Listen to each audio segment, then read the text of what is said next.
Hello, everyone. Welcome back to the Red Lettuce. We have a very special guest with us today. We are very excited to have Luna Oy. Hello, Hi, Luna. Thank Luna. you so Hi, much for everybody. waking up. thank, thank you for waking up and staying up early just for us. We are the Love the luckiest. outfit. It's a Yeah. fabulous My outfit. honor. It's my honor. Hi, I'm Luna. I'm a Vietnamese communist, and I have my YouTube channel named Luna Ơi. I was born and live in Vietnam, so I report to you what's going on here in Vietnam. I talk about I make I teach you how to cook Vietnamese food, and also making travel videos, and also talk about the culture and history of Vietnam, and of course politics. So check me out. Absolutely. Yeah, Highly please recommend. follow her work. I highly recommend your introduction to dialectical materialism. That was a really great video. Highly Thank recommend you. people And start. you're in the process of translating some Vietnamese textbooks into English. Yes, Can you tell us a little yes. bit about that? Yeah, so I know, like we have like a whole education system that got the set by Ho Chi Minh since the 50s, where we teach our students about Marxism, Leninism, and Ho Chi Minh taught mostly like socialism and communism. So we have textbook, Marxism, Leninism textbook. So, and I see that like my comrades over there in the West, you don't have that kind of textbook, and I think it's very important because yes, the best Marxist Leninist philosopher of Vietnam spent 4 years working together to finish this curriculum, and so I nobody translated those curriculum, those books yet, so I decided to do it, and mostly I finished the first part. It's about the brief history of Marxism Leninism and the dialectical materialism, the very core knowledge of Marxism Leninism. And here's the thing: this curriculum like gives students, every single Vietnamese students, the basic knowledge about Marxism Leninism. So it's not about just for Vietnam. It's like a basic knowledge. So it's very useful for everyone if you want to learn about this stuff. So I'm translating it, and I'm gonna finish it maybe within a month, and it's gonna be free ebook. But if you want hard copy, I can try to bring it in Vietnam. So and then like I deliver it to you, and please email me at lunaoy.channel@gmail.com, and I will try to sell them at cost. I'm trying to not make any profit out of this project. Okay, so yeah. Bless you. Thank you for doing that work. That's really important work. That's not a lot of work that other people are doing, and I think it's really important to get that kind of perspective. But shifting gears just a little bit, I kind of wanted to talk about. We'll start off with U.S. Vietnamese relations, especially since the United States military is making a lot of Navy moves in the South China Sea and like around the Philippines and the south of Vietnam. So I've read that Vietnam and the United States are quite friendly with each other. But what is the overall consensus on the United States military making moves in the South China Sea and setting up um, like blockades and sending vessels? Yep. Since the war and up until like 90s and early 2000, the relationship between Vietnam and the U.S. still very kind of intense. Not until like 2005, where the U.S. finally like take all the embargoes out of on us. So yeah. So since then, like the relationship between Vietnam and the USA just turned into like normal since early 2000s. Kind of, we just have like 15, 16 years normal relationship. But like Vietnam now, we trying to we try to be like to have a good relationship with as many countries as possible. That's our foreign policy, actually. Like stay neutral and try to remain in good relationship, because like our position is still very sensitive right now. That like Vietnam still like trying. We are still trying to survive in this capitalist hellhole, but we're still trying to like uphold, keep our core value of socialism and communism. So, and it's hard, and they kind of mutually like exclusive to each other, something like that. So it's very sensitive. And about the bullshit South China Sea right now, well, there are about three main chants in Vietnam, in Vietnamese communists. The chant is like the U.S. friendly chant, like the fraction, like we need to like sign up with the U.S. to fight against China because of that. The other kind of fraction is like we need to be friend with China and then fight against U.S. because like we had the war with each other, something like that. I am the third chant, like I'm not fucking going to trust both China or the USA based on the long history between the two countries. So Vietnam right now, I believe that like Vietnam right now just trying to remain the normal relationship with both countries, but also strongly like will fight against any kind of aggression against us that gonna like about our self-determination and independence and freedom, and that's for sure. And the thing is, we about the we call it our EC, about the problem with our EC, we are in this situation because of both the US and China in the 70s. Actually, they both fucked us up. So like, yep. And actually, the relationship between Vietnam and China is more problematic than the US and Vietnam.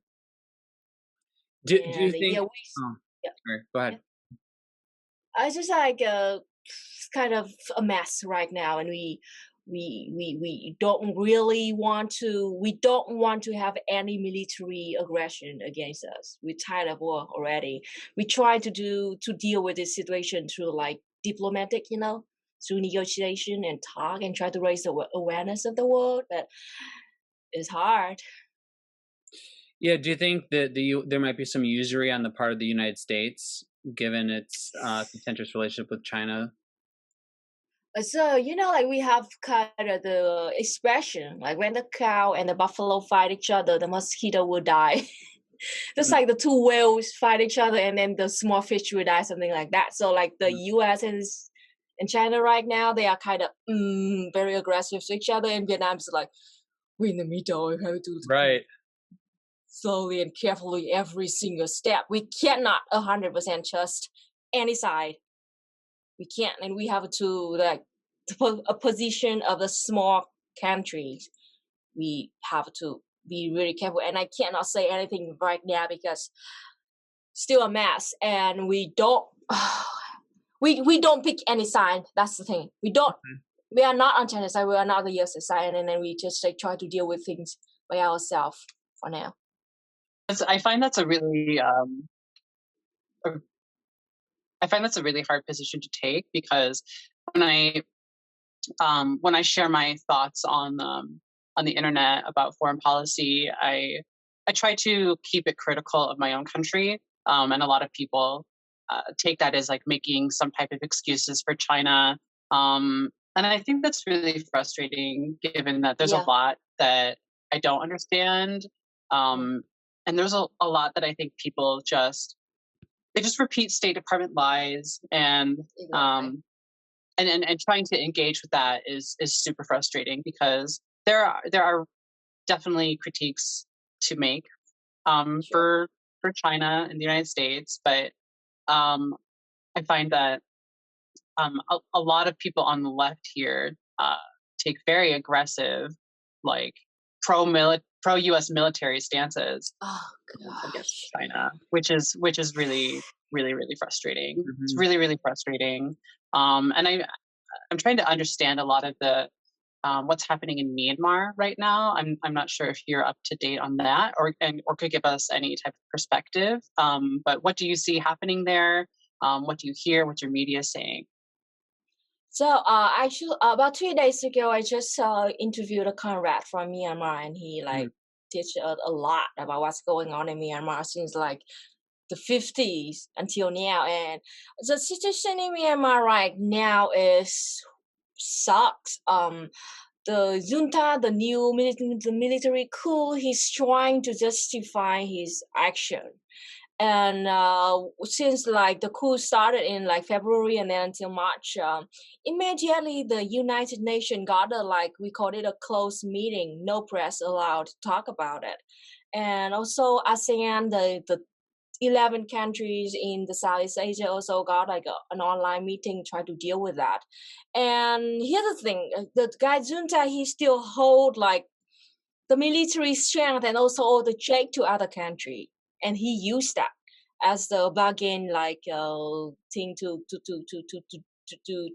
force other countries, especially the ASEAN countries, to agree with his like coup, something like that. And in Vietnamese, we clearly, and the press in Vietnam, we trying to say neutral, but I can tell like we clearly like fight against it. But here's the thing, the one that I kind of surprised me and I feel like confusing right now is like about the 27th of March, when the junta military had like a day to celebrate the military day. 8 countries joined with like India, China, Pakistan, Bangladesh, Vietnam, and Laos, something like that. I was like, why is Vietnam in that on that list, like something like that. And yeah, I'm questioning right now what Vietnam is doing, and I have to pay like close attention to that. The thing is, Vietnam is now just got elected. We are the new chairman of the Security Council of the United Nations, and we openly said that we are willing to talk about the Myanmar situation with other countries, and we try to help our people, like us, their people, by like sending aid or medicine or food, you know. But here's the sad thing about this: Japan, they just stopped aiding Myanmar people because they got threatened by their allies. By the allies, I mean like Western countries. Because like, you know, like 12 Western countries opposed to that. And like Japan is helping people over there. But now they have to stop because the allies didn't agree with that. So like, does this help? It just hurt the people. The guy junta, like, it doesn't help anything. Yeah. And the junta, like, it is what the junta want, because like the Aung San Suu Kyi, the previous lady, she's like, the best I can tell about her, she's like liberal, and her policy is like she want to have a close relationship with the West world, and she wants to open Myanmar, something like that. The guy junta is like a nationalist. He wants to close Myanmar and want to be the dictator of Myanmar, something like that. And now like the Western countries, they are like punishing him by like stop treating him like that's exactly what he want. He want to be isolated. I don't know, it's a mess. Like I don't know what's going on. ASEAN countries, we are very concerned about that too, and we're trying to find a way to help the people. But about the military, we can't do anything because, well, if Vietnam or other countries like send a military soldiers to stop the coup, wow, we're gonna be attacked terribly, especially by the hypocrite, the US. Can you believe that? Like in the 80s, we sent soldiers to stop Pol Pot in Cambodia. And even until now, people like blame Vietnam for invading Cambodia. Or in the 50s, the communist leader of Laos wrote letters to Ho Chi Minh and asked Ho Chi Minh to send soldiers to Laos to help Laosian resistance fight against France. And until now, people said that we invaded Laos. If now we really send a military to Myanmar, we're gonna be like sanctioned by the US again. Like, it's a very, very complicated situation and we don't know what to do. The best we can do is to help the people by sending food or medicine or something like that. I think it's interesting that Japan stopped sending aid because it's just recently come out that the United States is building like what is it an anti-China missile network that's starting like in Japan and working its way like down. I saw a map of it. It goes down to the south of Vietnam, Yeah. which really, really concerns me because, I mean, then that's more missiles that are pointed at Vietnam and the rest of Indochina, and even the Philippines, which used to be a U.S. colony. Yeah. And I so these are things that I've been trying to keep up with, but that it's like a new thing that just came out. So I'm going to keep my eyes out for that. But thank you Exactly. for going into some details there. I know Eric had some questions that he wanted to get into as well. Yeah, I'm sure you've heard this a lot, especially among like Western leftists or so-called socialists, because they like to claim that socialist countries like Cuba, China, and Vietnam aren't socialist because they all have market sectors in their economy. So they label those countries state capitalist, not socialist. So maybe you can explain why this is incorrect and tell us how socialism works in Vietnam. And then maybe we can also talk about Ho Chi Minh. How did he get introduced to communism? And how did he apply socialism to Vietnam's conditions? So how to say, the word socialism is has very different meanings based on what framework you're using. And in the framework we are using right now in Vietnam, socialism means a transitional period from capitalism to communism. So it's about the direction. And in that direction, when we slowly move society from capitalism to communism, of course, there's going to be capitalist factors and socialist factors coexist. But we have to look at the direction that the country is going. So, like, why I don't call the U.S. socialist, even though there's capitalism there, and I call Vietnam or Cuba socialist, because we are moving in different like direction. The U.S. is like trying to make like capitalism stronger and stronger, and then Vietnam is trying to like coexist and move toward communism, and then like we try to combine those factions together. So, and what Vietnam we have right now is not a totally free market. We have socialism oriented market economy, and that is very important. And a lot of like like the anti-communist media outlets and NGO, they trying to like make you forget that actually we have socialism oriented market economy. It just push the word like free market, free market, free market. It's not even true. And then the very ridiculous kind of research about us like a few years ago, like 94 98 Vietnamese people support the free market. Like, for fuck's sake, it's not free market. It's a socialism oriented market economy that we support, you ding dong. And a lot of bootlickers took that and they didn't even take a look at the research. Like it came from a CIA very anti-communist propaganda outlet, something like that. And then they just asked like 1,000 people, and not even sure that they are Vietnamese in Vietnam or not. They just asked 1,000 people. That's it, and they made up that research. It's totally bullshit. Mm-hmm. And the thing is, so again, socialism in our framework is a transitional period. It's about direction. So maybe you have a different like framework, a different definition of it. I'm fine with it. I'm not saying that I am right and you're wrong. I just say like in Vietnamese people, we follow this framework and we agree with it. So can you just show us some respect? If you have your own definition, I'm fine. I'm fine with it. And here's the thing, there's another theory of mine too about the leftists in the imperial court. you trying to deny Cuba, Vietnam, and Laos, like for not having like real socialism, you know, because maybe it's kind of, it makes them feel better because they failed at their own home country for having a real revolution and having a real like socialist country. That's why like it makes them feel better and less guilty for pointing at us, and they're like, oh, you're not a real socialism, so like just, yeah, something like that. It's one of my theory. I don't know if it's true or not, but I think about that too. Maybe some of you like that. It is really frustrating, like talking with people, and they're like, oh, China's not socialist, Vietnam is not socialist, so we don't need to support them.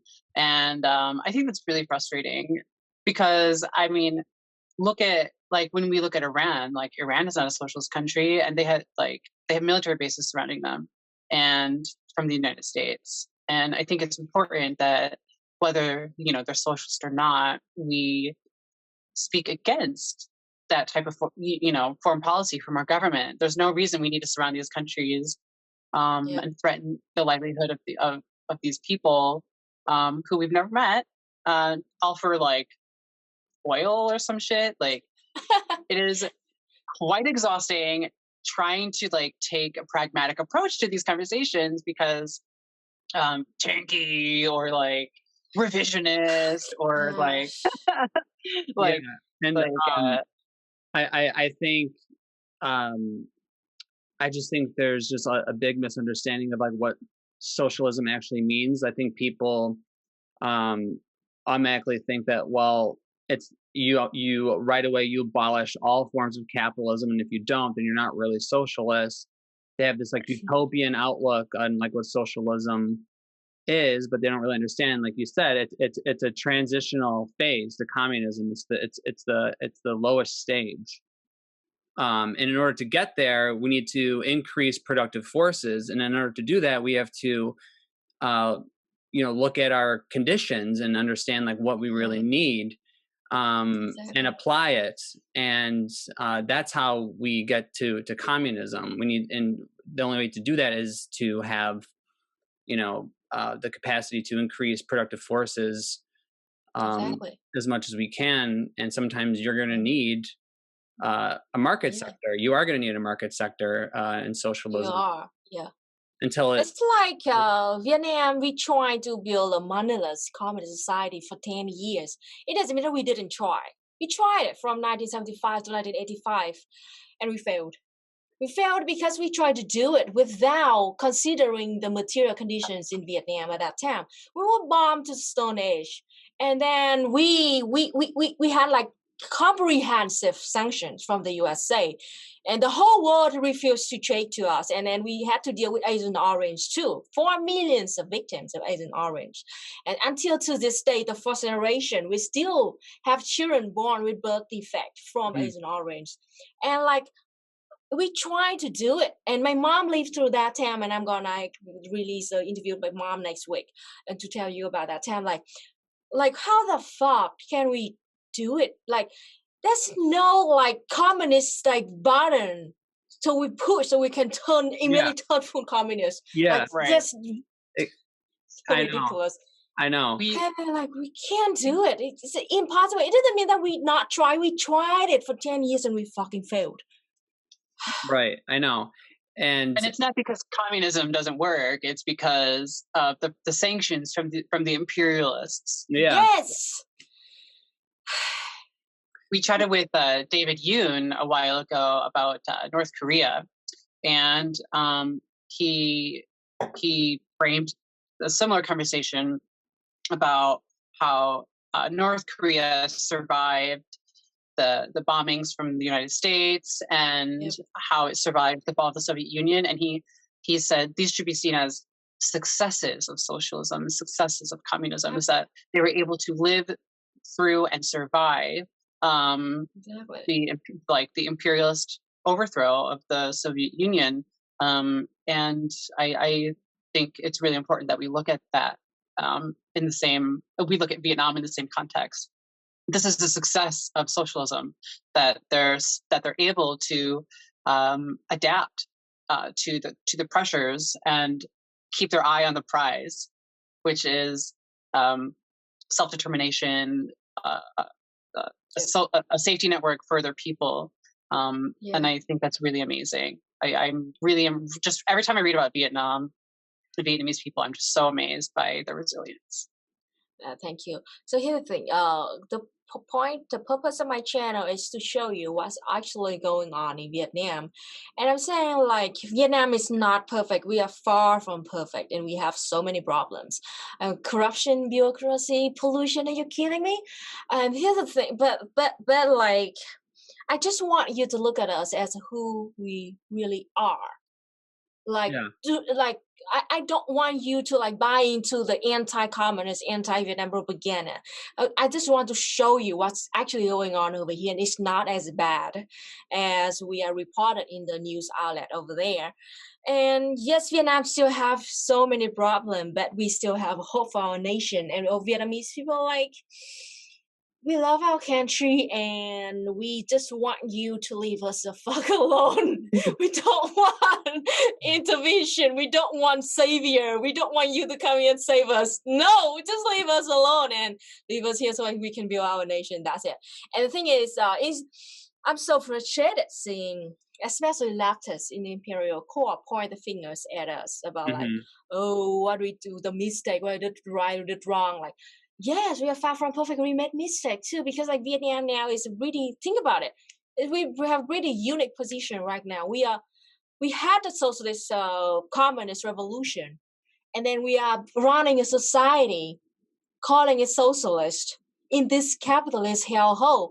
And like now there are only 5 nations on earth that still openly, proudly called socialist. It's China, Vietnam, Cuba, Laos, and North Korea, and that's it. Yeah. Only 5 countries doing that. And just look at Vietnam and look at us as a lesson for you, how to have revolution and how to run a society to fight against the capitalism threaten that every single day is putting pressure on us, how to survive in this world. And look at us, learn about what we did right and what we did wrong, and take it as your own lesson in the future, and maybe see us as like some like example of what's going on, what will happen when you try to exist in this world. Yeah, no, I completely agree. I don't think we are in no position to be pointing fingers or like declaring anyone not pure enough, to not a pure socialist society. I think that's ridiculous. But also, I think one of the big reasons why in the United States, in the imperial core, the reason why we weren't able to have successful revolutions because we didn't have the conditions weren't right. We didn't have the conditions, the proper conditions to have solidarity among all the workers here in the United States. But now those conditions have changed. We are in a totally different stage of imperialism. We're in a stage of imperialism where now the first world countries, the imperial core countries, are starting to be underdeveloped as well. And that's caused a lot of jobs to be destroyed, infrastructure to be destroyed. People's water being poisoned. There's a drug crisis. There's all these crises going on in here in the U.S. And I think I think we're in a stage where solidarity among the proletariat is at its highest it's ever been, probably in its history. And so I think we need to examine that, and also we need to also look at other successful socialist countries like Vietnam and learn from them as well, instead of pointing fingers. And also, I think we also need support, and I think we need support from countries like yours as well, and believe that we can indeed have a successful socialist revolution, because we do have that history. We do have a very rich proletarian revolutionary history, and that's what we need to get rooted in here in the United States. And that's what we're trying to do. That's the purpose of our channel, is to try to have that be available and taught, and start planting the seeds of working class consciousness and the history of our revolutionary history in people here as well, because we think revolution is definitely possible here, and socialism with American characteristics is real, and we need to examine and think about what that will look like here. So Yeah, I know. I'm trying to pay attention to the material conditions in the U.S. too, because I am a dialectical materialist, and I think that to have a revolution, you need to have a totally different strategies and plans in different like societies. And in the USA right now, like the capitalists, they spend like billions of dollars and decades to kill all the class consciousness in your country and to build like individualism and yeah, alienation, and that's very terrible. And like even in Vietnam, we started Ho Chi Minh encountered Leninism, Marxism since like 1917, and started from a group of 30 people in Paris in the 1920s. We actually work on Marxism and how to apply it to Vietnam, and it still took us 25 years to have successful revolution. And I know how hard it is. It is very hard, and then it's gonna be the work of 2 or 3 generations, not just on one, because like it's way harder and so different in the US right now. And hmm my message to you all is like, yes, it's what you're doing is very important, planting the seed, and maybe then your next generation we harvest from the seed that you grow, and that is very important. And do not lose hope. You're fighting a good fight, and you're not fighting just for yourself, you're fighting for your next generation. And it is hard, but it is for the better future. And like Vietnamese people, we've been fighting for centuries. And because my grandpa, he died in 1968 in Tet Offensive in the south of Vietnam, away from home. He died so I can live in peace like this. So yeah. um, all I want to say is do not lose hope. Keep fighting and keep learning. And you are fighting for your children, not just for yourself. So please do not lose hope. Well, that's We, we're, very touching. yeah, We appreciate your I'm support. gonna cry. We really do, because we also want to fight for you as well. We want to fight for all our comrades all around the world and stand in solidarity against imperialism. And I think that there's this trend.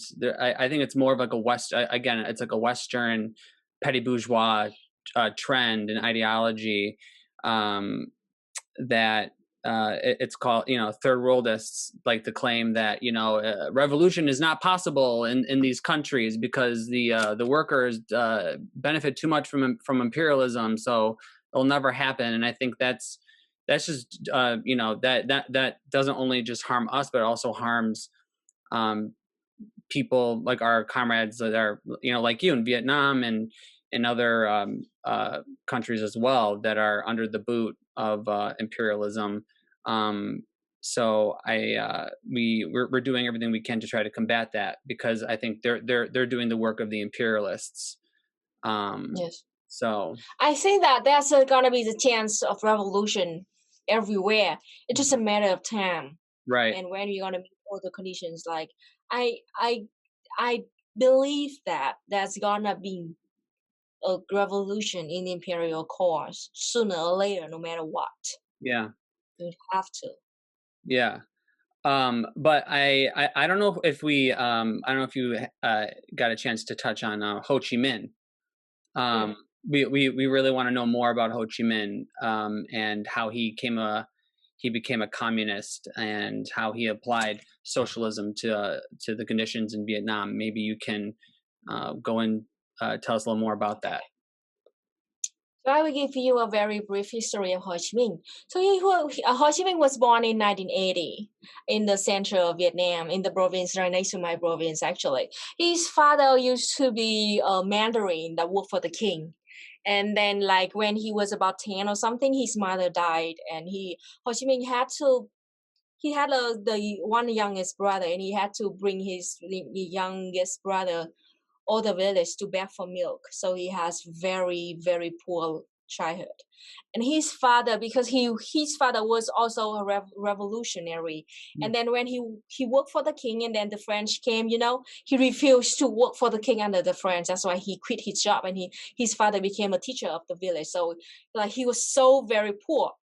And about 1911, when Ho Chi Minh was 21, he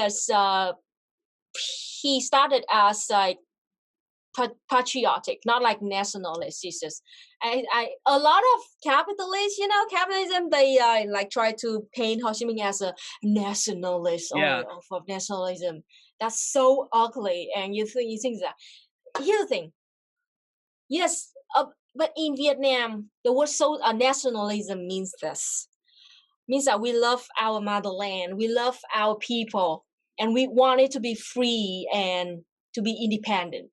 But we don't think that Vietnam is superior. We don't think that our race is superior. And we don't think that we should rule our other nation. And that's the very difference between the definition of nationalism in Vietnam and in the imperialist countries like the US. So yes, Ho Chi Minh was a nationalist, we can say that, but he just want freedom and independence for our own people. And he didn't believe that we are superior race. Okay, so to be clear. Yeah. So actually Ho Chi Minh, he never graduated from high school because he was kicked out of high school because he joined the protest against the Francs. So he was kicked out. He was very smart, but he was kicked out of the school. And then when he was about 21, he stopped being a teacher and got into a vessel, a ship, to go to the West to try to find the answer. And then he traveled through the world, about 30 countries or something like that. And finally, in 1917, in Paris, he heard about the October Revolution in Russia, right? And then he read Leninism. At that time, there was they called it Leninism only. He read Leninism and said like, he cried. We know about this, that he wrote the article, The Path That Led Me to Leninism. He said that he cried the first time he read. And he know that this is the way to save our nation. So he started as a nationalist, but then he found out communism was the way to liberate Vietnam. And until 1920, he, along with 30 other, the first Vietnamese communists in Paris, they joined a group and then started working on Marxism, Leninism, and how to apply those ideas into the conditions of Vietnam at that time. And then he had traveled to China he got jailed in Hong Kong, China for 14 months. And he wrote the prison diary of that too. And it is very kind of good diary. He went back to Vietnam in 1941. So he started the Communist Party of Vietnam since when he was not in Vietnam. So that's how strange it is. He didn't go back to Vietnam until 1941. And he had to hide in the jungle for 4 years in the north of Vietnam, live in the jungle to start a revolution. And the revolution of Vietnam started in a cave in a mountain in the north of Vietnam, right next to China. And we had successful revolution in 1945. Where we fight against the fascist Japan and also the France and also the intervention from the USA too. It's fucked up. Yep, we have a very first election on 1946 where that was our first election. We also allow women to vote. Since the history of election in Vietnam started, women also always have the right to vote. And he won the election 98% or something. Now I wonder who's 2% didn't vote for him, assholes. So 98 Vietnamese voted for him, and he became the president of Vietnam. And in the 50s, the U.S. put a puppet government in the South, the Ngô Đình Diệm guy, and they also fake a election, and then said like 90-something% of Vietnamese, the South of Vietnam, vote for him. So the North and South divided. We also have to fight against the France until 1945, along with the intervention from the USA, and we fought the USA since the 50s to the 1975. And Ho Chi Minh died in 1969. September, and he died 6 years before we gained our independence and unification. So, and how Ho Chi Minh applying socialism in Vietnam? It is very important, interesting too. So, Ho Chi Minh, with Ho Chi Minh thought, he believed that education is very important. And this is one of his quotes. In order to have a socialist society, we have to have socialist people with socialist ideology, socialist manners and values. He spoke this in 1962 in one of his speech. So like Ho Chi Minh, he emphasized a lot on education. And before Vietnam even gained independence, before we really have any kind of economy, we try to have socialist people first, because those socialist people will be the one who build socialist countries. So like since the 50s, when Vietnam still got separated from North and the South, in the North of Vietnam, we teach children about socialism, about how to be socialist. I mean, like, it's not like I don't know, like propaganda or indoctrination or something. It's just very simple. Like, learn about Marxism, Leninism, and learn that we need to care about other people. Because like socialism, communism is the future, where like we can have no poor people. Everybody can have enough rights to eat, food, and clothes. That's it. A lot of when I said that, a lot of people like even laughed. It's like, oh, what does it mean? Like Vietnam just indoctrinated our own people since the 50s. Like, for fuck's sake, you don't know what you're fucking talking about. It shut the fuck up. Yeah. And like, it's so simple to be socialist. It's not even hard to be socialist. Care about other people, and then eliminate poverty, and that's it. Mm-hmm. Yeah, so that's how we implemented socialism. And back to and Ho Chi Minh died, and 6 years later we gained our independence. And maybe because of that, Vietnamese people are still very like socialist in heart right now. Of course, they are liberal Vietnamese, so I hate them. Capitalists, bootlickers, yes. But generally speaking, we are socialist in heart, thanks to the work of Ho Chi Minh and other people since the 50s. I think it's really interesting the division between the North and the South is similar to what happened in Korea. The United States literally just drew a line and said, this is, like South Korea or South Vietnam is the real Vietnam, and this is our military base now. And yes. I think it's just so amazing that you guys beat the United States. And yes. Yes. And so I think that it's important to highlight that work does take a while, and that it's not going to happen overnight. And maybe we'll die before we see it happen. But that's okay, because it's going to happen. You're right. It's like, it's over the horizon, and we'll get there at some point.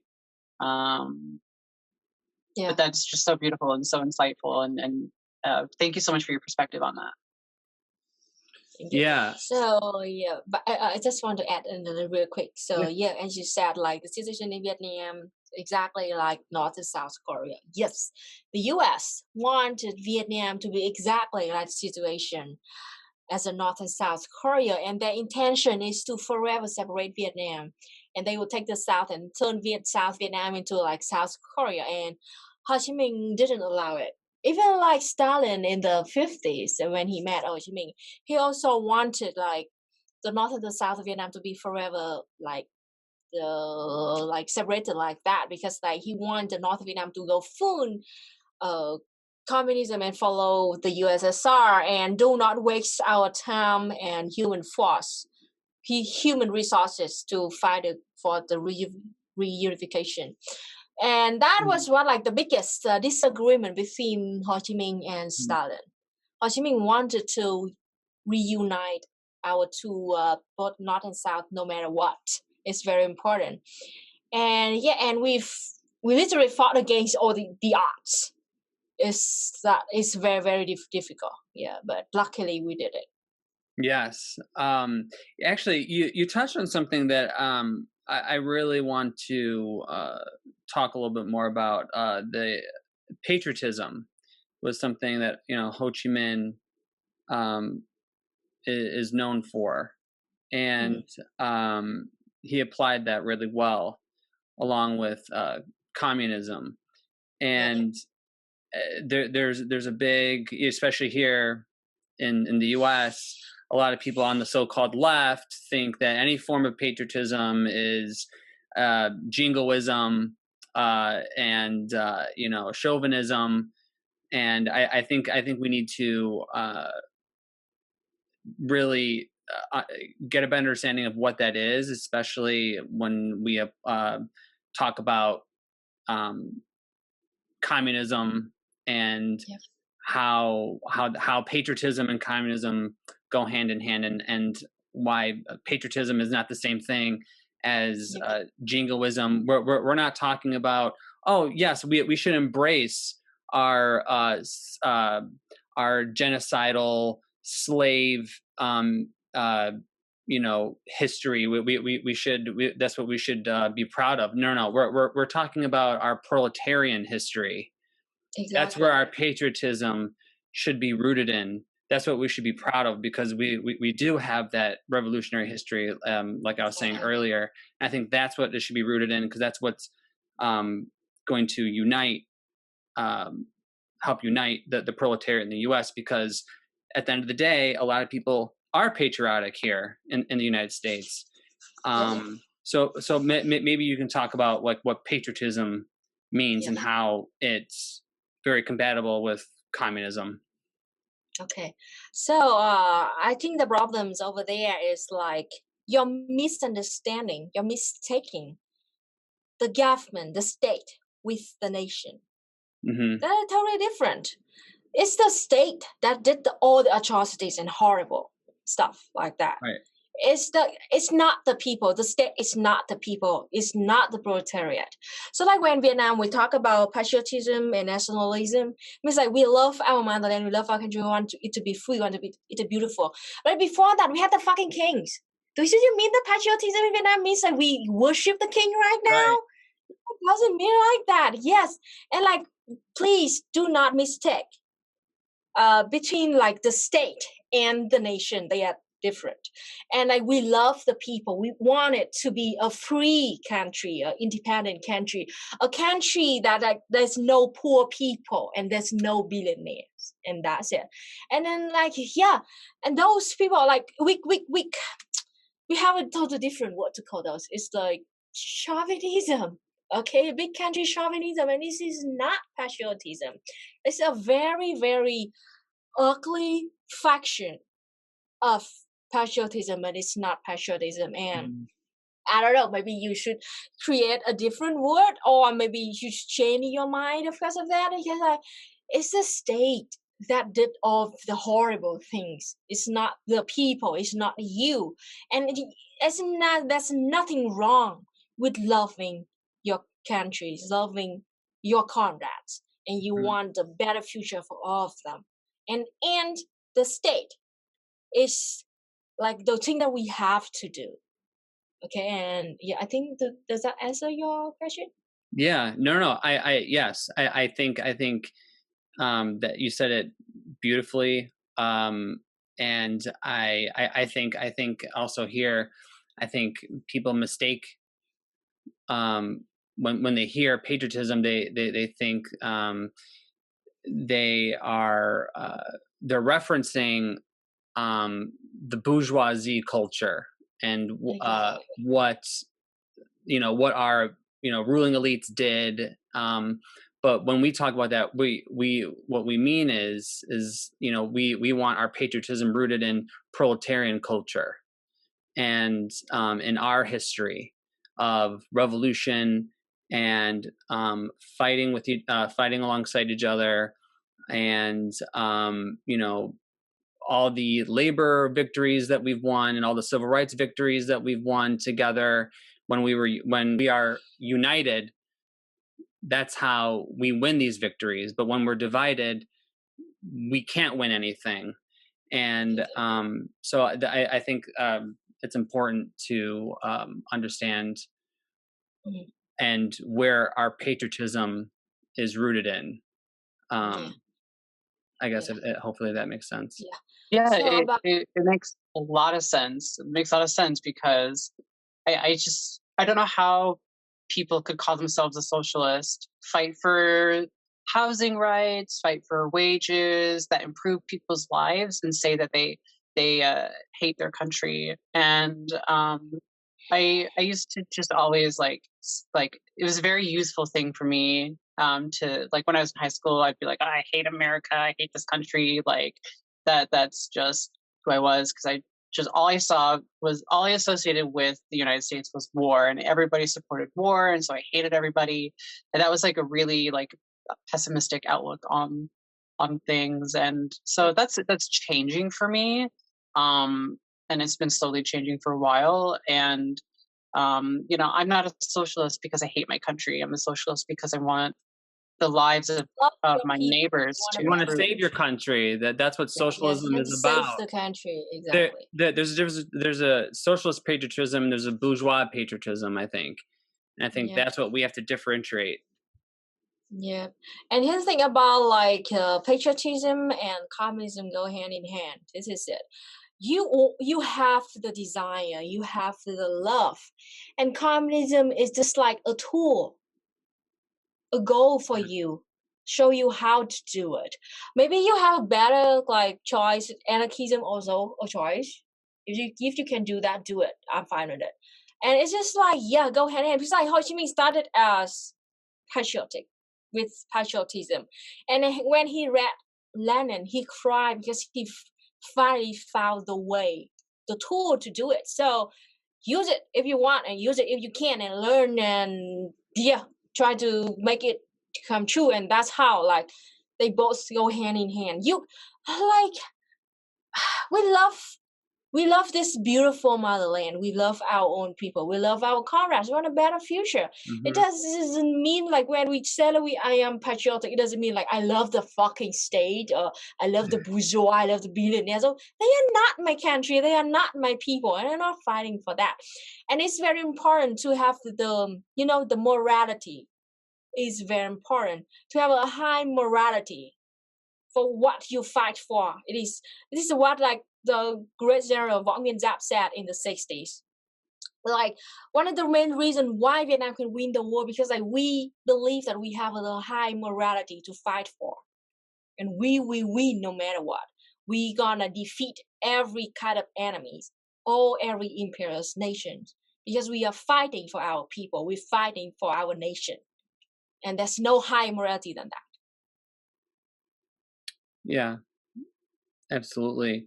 Couldn't agree more. And I think I actually want to ask you, what are some of the issues facing Vietnam right now? Where can there be improvements in the social system there? Sure, there are a lot of problems, such as like we still who are fighting against corruption. Corruption is terrible over here. Terrible. Like every month there would be news about like a governor, a minister working with a CEO. They both go to jail because of corruption. It's like now in the Da Nang, the city I'm living in, the two former mayors of Da Nang city are now in jail because got related with the corruption with a big CEO. They sold the land of the government like illegally with super cheap price, something like that, and they sold it like they resell it like very, very expensive. So corruption is the big thing here, and we are fighting against it. Yeah, at least like corruption is illegal here. It's not like lobby in the U.S. So yeah, we're fighting it, and bureaucracy is also a problem. Like I don't know, Vietnam love like paperwork or something to have a simple thing like the marriage license. We especially got involved like foreigner had to do like over a month to prepare all kind of document to apply for it. Like really pain in the ass at the stuff too. The thing is like the pollution, air pollution in big cities is also a big problem. We are building our country so fast and so quick that's gonna. I moved out of Hanoi because the pollutions there are so bad that it affect my skin and my allergies or something like that. What else? So, see, infrastructure. I don't mean to interrupt you. How is nuclear energy viewed in Vietnam? We are still under the military sanctions. We are not allowed to develop any kind of nuclear anything, and we had to sign the agreement in like early 2000 or something about like Vietnam will not develop anything that related to nuclear. So we can't. We are not allowed. The big countries they bully us, then we can't have it. We plan to have like nuclear power plant, but we could not do it. That's so frustrating. That's so frustrating. I'm a big supporter of nuclear energy, and I think it's cleaner. I think it's safer. I think it's better for infrastructure. I mean, automation is the future, right? So we want it. Yes, we know. We want to have it. We try, but we cannot. The whole world, like the U.S., like big countries, they don't allow us. It didn't allow us to have it. So right now, yeah. Right now, actually, Vietnam is building our green energy instead, like solar energy and wind energy, something like that. And we are running about like 5% of our total energy is from green energy. And if we run like the full like efficiency or something, it's gonna be like 25% of our total electricity of the whole country. And we plan that in the next 10 years, Vietnam will have a sustainable green energy. Because right now, this is interesting too. We calculated this. In the next 5 years, Vietnam will like 5% of our electricity. And here's the thing. So we have two options. First, we have to shut down 5% of our economy. Then that's very like unlikely to be possible because like Vietnam is still like playing catch up with the world right now. And how the hell can we like restart, like cut out 5% of our economy? No. The second choice is like we have to buy energy from other countries, and the two biggest offers from China, the Belt and Road investment or the natural gas in the USA. And we checked both of them and we chose the natural gas in the USA. It's just like not because like we love America or something like that, like because like you have a slightly better term for us, so we chose that.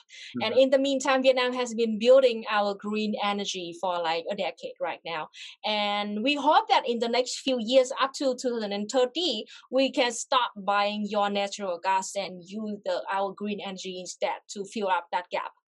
And yes, as an example for you, like running a country is not easy.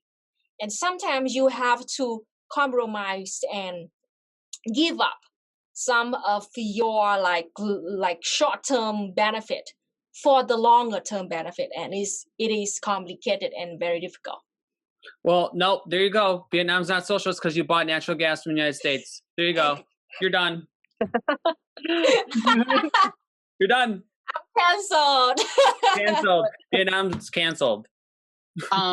So what were some of the counter arguments against the Belt Road Initiative? Why did Vietnam choose the U.S. over China's Belt Road Initiative? Well, this is I haven't actually checked because it's a long list and we need to like spend like Yeah. weeks to analyze it. But like, oh, our best politician chose us, so I kind of trust them. But here's the thing, actually, the relationship between Vietnam and China is about like more than 1,000 year old. Mm-hmm. So we Vietnamese people, we understand like Vietnam and China, we understand each other the best. And we understand that when China does something to help us, they're gonna plan for like the next 20 years, and maybe you can't even see it yet. So we are very cautious about any offer from China, even though we're trying to maintain like normal relationship between China and to be good like trade partner, but like for stuff like that to control like to have them control the electricity of Vietnam is very sensitive kind of situation. And about the US, maybe like at least like you're on the other side of the earth, not right next to us. And it's a natural gas. So like we can just stop buying them, like it's kind of easier to kind of stop and you're the Mhm. different side of the earth, so you're gonna have time for us to like prepare if something bad happens. So yeah, slightly better, but still bad. Okay. That makes a lot of sense. That makes a lot of sense. Yeah. But the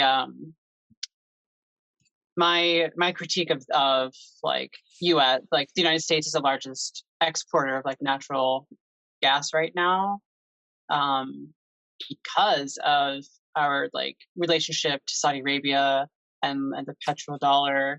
So Yeah. if that ever were to go unstable, what do you think Vietnam would do? Would they try to um, try to find another way to sustain themselves, or do you think they would, or do you think like the Vietnamese people would go with China in the Belt Road Boo. Initiative? It's very hard to answer, and I don't know what's gonna going on. At least right now, we are having our green energy power plants. A lot of them, and it can take up to 25% of our nation. So I think that Vietnam already plan on this, and I think that for the next 2 or 3 or up to 5 years, the USA is gonna be stable enough to supply us those natural oil gas, and after that we can use our green energy. Yep, like that. Then it is the fact here how like about Laos actually. Laos right now they owe China $7 billion, and it's the due. It's time for them to pay back to China, and like their whole GDP is like only $1 billion a year. So like it's impossible for them to pay $7 billion back to China. And what they do is right now is like they had to sell the power plant to China. So mostly now China control most all of the power plant in Laos, and Oops, it is very Myanmar too, I insidious. think. Yeah, Myanmar. Yeah, I don't know about that, but maybe. Yep. So, yep. So we don't want to be in the same situation like that. Maybe we try to find help in the short term, but to borrow that kind of money for a long term solution, I don't think we're gonna take it. We're trying to do it as best as we can. So like here's the thing. Vietnam and China again. We have an over 1,000 year relationship, and actually the U.S. we just have like the war like for 25 years, and yeah, you're like just like a low rank enemy to us. Very complicated. So like you're not that actually. Don't feel bad. Don't feel guilty. You're not that important. We were fighting China for over 1,000 years. So yeah. So yeah, so very insidious, and like we try to be very cautious in the future. So, a follow-up question to that. So what does like when Laos is behind on payments or whatever, what does China, how does China respond to that? Because a lot of people say that China is, imperialist, and things like that with the energy Mm. are imperialist. What is your understanding of this? And do you think in this instance China is behaving like an Yep. imperialist country? Yeah. At first, I want to tell you this: like there is no red scare in Vietnam. So my view on countries like China and North Korea are very different from your view. And when I criticize China, it doesn't mean like I hate everything of it. Doesn't mean Right. that. I'm a direct capitalist. I support Mhm. them. Like, holy shit. Say what do you want out of China, but they eliminate poverty. Can the Yeah. US do that yet? All right. Uh, So yes, I support China for like fucking eliminating the poverty. Oh, holy shit! Vietnam still have about 3% of poverty we need to eliminate in the next like 10 or 15 years. Yep. Talking about that imperialist. Whew, we kind of learned that China can be very chauvinistic. You know, like they are big countries, and you know, like the Han Dynasty, they call themselves like they call it like the big Han thought or something. That means like China is big and they are powerful and they can rule other nations. So it's very complicated when we talk about like is China doing imperialism or are they helping?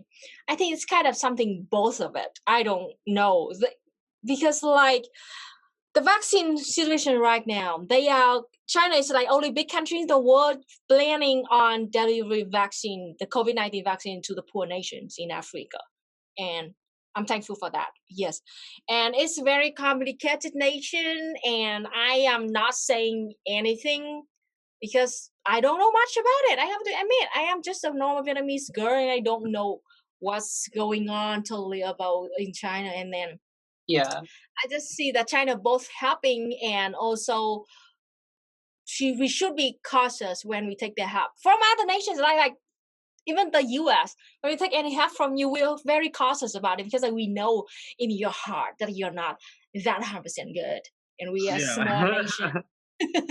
We are a small nation. We need to be cautious about it, stuff like that. Yeah, and Yeah. I think people get tripped up over this imperialism. You know, I think people use it a little too loosely to as well. You know, imperialism. It's not a policy. It's not like an action. You know, necessarily. It's a Mm. global system of Yeah. underdevelopment Mm. for the benefit of certain countries and corporations, specifically in the West, right? So. Mm. I think I mean that's what people need to understand. That's what imperialism is, and from what I've seen, from like what I see, like I don't see China like going in and underdeveloping countries and installing their own corporations to reap super profits there. You know what I'm saying? So I think when people say, when some people say here that oh yeah, China's imperialist, they don't know what imperialism means. Yeah. Right. So I don't know. And it's like My 2 cents. just compare the scale. What imperialism like is the US been doing to the Exactly. whole world? Like holy shit! Right? Like Yeah. now you criticize like China. Like have China ever bombed any No, other nation? Like no, what the hell are you talking about? Like no nation, no country is perfect. That's for right. fucking No. sure. China definitely has issues. Every place has issues, Oh for sure. yes. But look at the scale right now. Holy shit, you people, you sit on a pile of bones and you Mhm. criticize us. At least we Yeah. haven't bombed any country yet, so shut the fuck up. Yeah.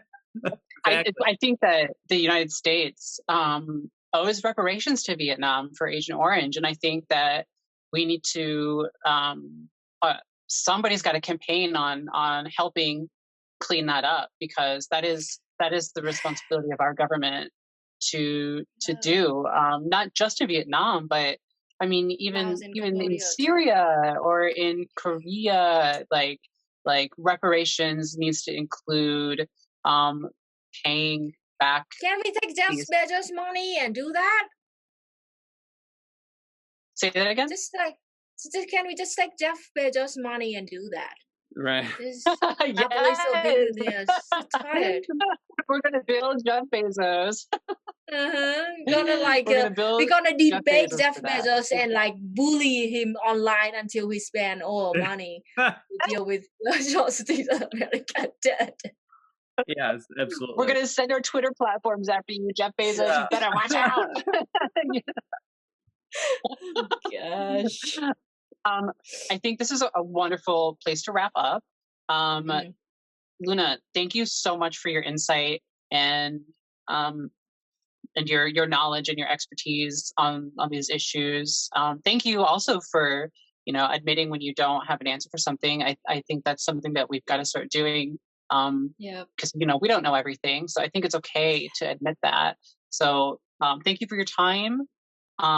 Please let our viewers know where they can find your work and any last thoughts that you might have about some of the things that we've talked about today. Thank you so much for having me to your show, and thank I just want you to understand that you have my solidarity from my heart, and yeah, please fight, keep fighting, don't lose hope, and yes, Vietnamese in Vietnam, we are just trying our best to build our country, and hope that you can look at us as, again, as I said, as who we really are, both our mistakes and our successful and achievement, and learn from us. Vietnam is not perfect, and learn from it too. And then yeah, I know that things are very hard and dangerous in imperial cause too, and the most important is we cannot stop fighting.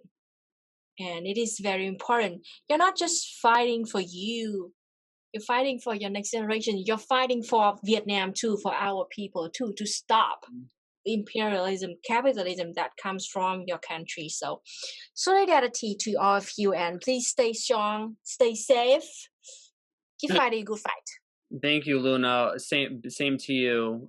Solidarity to you and to the people of Vietnam. That really means a lot. So we greatly appreciate it.